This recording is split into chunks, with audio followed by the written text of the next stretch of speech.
Latvia কাজের visa Bangladesh থেকে আপনারা যারা লাটভিয়া ভিসা প্রত্যাশী আছেন, অভিবাসন প্রত্যাশী আছেন, তাদের জন্য সুখবর যে বর্তমানে লাটভিয়াতে ওয়ার্ক পারমিট হচ্ছে। আপনারা সরাসরি বাংলাদেশ থেকে লাটভিয়ার ওয়ার্ক পারমিট ভিসা প্রসেসিং করতে পারবেন। লাটভিয়াতে এখন কিছু কাজে খুব দ্রুত ওয়ার্ক পারমিট হচ্ছে, যেমন কনস্ট্রাকশন কাজে, ওয়েল্ডিংয়ের কাজে, তারপরে ইলেকট্রিক্যাল কাজে, হোটেল রেস্টুরেন্টের কাজে।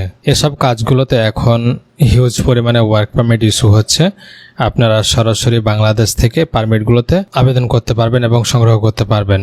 কিভাবে আপনারা বাংলাদেশ থেকে লাটভিয়ার কাজের ভিসার জন্য আবেদন করবেন এবং আবেদন করার জন্য আপনাদের কি কি ডকুমেন্টস লাগবে এবং কতদিন সময় লাগবে।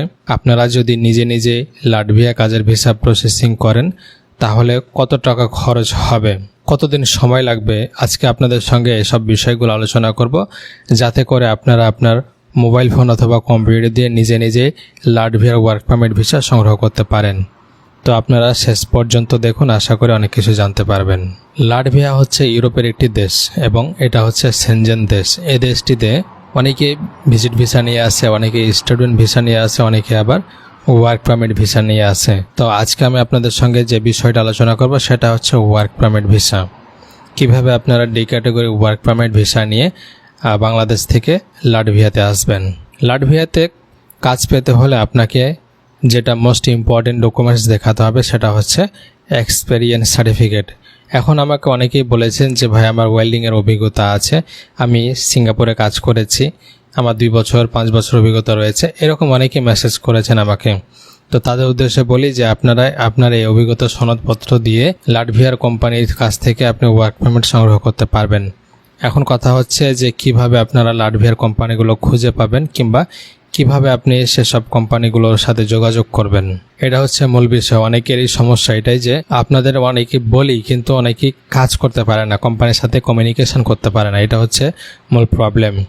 তো আজকে আমি সেটাই বলবো যে আপনারা যদি এরকম কিছু পপুলার জব সাইট যেগুলোতে জবগুলো সার্চ করে আপনার কোম্পানির সাথে কমিউনিকেশন করা যায়, সেগুলোর মধ্যে সবচেয়ে টপে আছে লিঙ্কডইন থেকে আপনার নিজেরাই জবগুলো সার্চ করতে পারবেন। আপনার যে অ্যাকাউন্ট আছে সেখানে আপনি নোটিফিকেশান অন করে রাখতে পারবেন। যখন কোনো জব পোস্ট করবে, বিশেষ করে আপনার এই কাজের ওপরে, বিশেষ করে ওয়েল্ডিংয়ের কাজের ওপরে, আপনারা সাথে সাথে আপনার ফোনে নোটিফিকেশান পেয়ে যাবেন এবং পরবর্তীতে আপনি সেই অনুযায়ী আবেদন করতে পারবেন। তাদের কি কি ডকুমেন্টস লাগবে সেগুলো আপনি প্রোভাইড করবেন। এখন কথা হচ্ছে যে কিভাবে আপনারা ডকুমেন্টসগুলো প্রিপারেশন করবেন এবং যেসব ডকুমেন্টসগুলো মোস্ট ইম্পর্টেন্ট সেগুলোর মধ্যে হচ্ছে আপনার অভিজ্ঞতা সনদপত্র, এরপর হচ্ছে সিভি এবং কভার লেটার।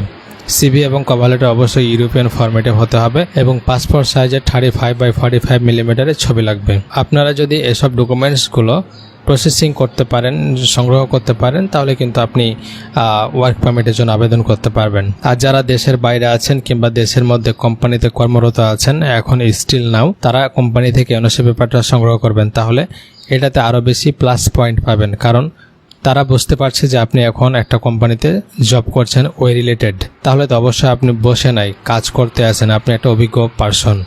তো আপনার এই অভিজ্ঞতাটাকে আপনি কাজে লাগিয়ে আপনি আপনার এই ওয়ার্ক পারমিটগুলো সংগ্রহ করে নিতে পারবেন।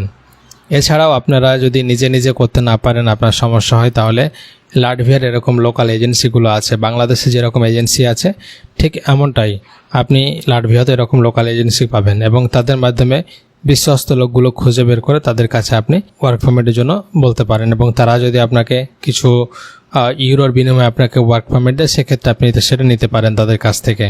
তবে নিজ দায়িত্বে নেবেন। আপনারা দেখবেন যে আসলে তাকে দেওয়া যায় কিনা, বিশ্বস্ত কিনা। যদি আপনার মনে হয় না সে আপনি বিশ্বস্ত, সে কাজ করতে পারবে, তাহলে কিন্তু আপনি তাদের সাথে লেনদেন করতে পারেন সম্পূর্ণ নিজ দায়িত্বে। এভাবে আপনারা যে কোনো কোম্পানির কাছ থেকে আপনারা ওয়ার্ক পারমিট কিংবা আপনার ভিসা প্রসেসিং করতে পারবেন। তো ওয়ার্ক পারমিট পাওয়ার পরে আপনার কাজ হচ্ছে যে আপনাকে অ্যাম্বাসিতে যেতে হবে, অ্যাম্বাসির অ্যাপয়েন্টমেন্ট নিতে হবে এবং আপনার প্রয়োজনীয় ডকুমেন্টস সহ আপনাকে জমা করতে হবে অ্যাম্বাসিতে। এখন আপনার ডকুমেন্টস যদি ঠিক থাকে, সব কিছু যদি আপনি প্রপার ওয়েতে এগিয়ে যান, তাহলে কিন্তু আপনি ভিসাটা পেয়ে যাবেন। আর যদি আপনার ডকুমেন্টস মিসিং হয়, প্রবলেম হয়, সেক্ষেত্রে কিন্তু আপনাকে রিজেকশন করে দেবে এবং 6 মাস পরে আপনি আবার পুনরায় আবেদন করতে পারবেন। 6 মাসের মধ্যে আপনি আর পুনরায় আবেদন করতে পারবেন না। 6 মাস ওভার হয়ে গেলে আপনি আবার পারবেন, কোনো সমস্যা হবে না। আশা করি বোঝাতে পেরেছি যে কিভাবে আপনারা লাটভিয়ার ওয়ার্ক পারমিট ভিসা প্রসেসিং করবেন। এখন কথা হচ্ছে যে আপনাদের খরচ কেমন হবে। দেখুন, আপনি যদি নিজে নিজে করেন তাহলে কিন্তু আপনার খরচ অনেকাংশে কম হবে, প্রায় 50% কমে যাবে, 50 থেকে 70% কমে যাবে আপনার নিজে নিজে প্রসেসিংয়ে। আর যদি আপনি এজেন্সির মাধ্যমে প্রসেসিং করতে যান, আপনার কাছ থেকে কেউ 12, 14, 16, 18 যে যেরকম পারবে সে সেরকম আপনার কাছ থেকে চাইবে, কারণ এটা কোনো নির্দিষ্ট চাওয়া পাওয়া নাই তাদের, তারা যেভাবে চাইবে সেভাবে কিন্তু আপনাকে দেওয়া লাগবে, এটা হচ্ছে মূল কথা। এখন যদি আপনি নিজেরাই করেন তাহলে কিন্তু আপনার খরচটা অনেকাংশে প্রায় 1/3 কমে যাবে। যেমন আপনি যদি নিজে নিজে করেন, সব কিছু প্রসেসিং করে ওয়ার্ক পারমিট নেওয়া থেকে ভিসা হওয়া পর্যন্ত আপনার খরচ হয়ে যেতে পারে 2 থেকে 3 লক্ষ টাকা। আর যদি আপনি এজেন্সির মাধ্যমে করতে চান তাহলে কিন্তু আপনার খরচটা অনেকটা বেড়ে যাচ্ছে, সেটা আপনারা নিশ্চয়ই ক্যালকুলেশন করে বুঝতে পারবেন। আশা করি বোঝাতে পেরেছি কিভাবে কতটা খরচ হবে এবং কতদিন সময় লাগবে আপনাদের এই ওয়ার্ক পারমিট ভিসা পেতে। 2 থেকে 3 মাস কিংবা 6 মাস পর্যন্ত লেগে যেতে পারে। তো সব বিষয়গুলো আপনাদের সঙ্গে শেয়ার করার চেষ্টা করেছি এবং বোঝানোর চেষ্টা করেছি। যদি আপনাদের ভিডিওটি ভালো লাগে শেয়ার করবেন এবং যারা নতুন আছেন অবশ্যই আমার পেজটিকে ফলো করবেন, সাপোর্ট করবেন। আসসালামু আলাইকুম।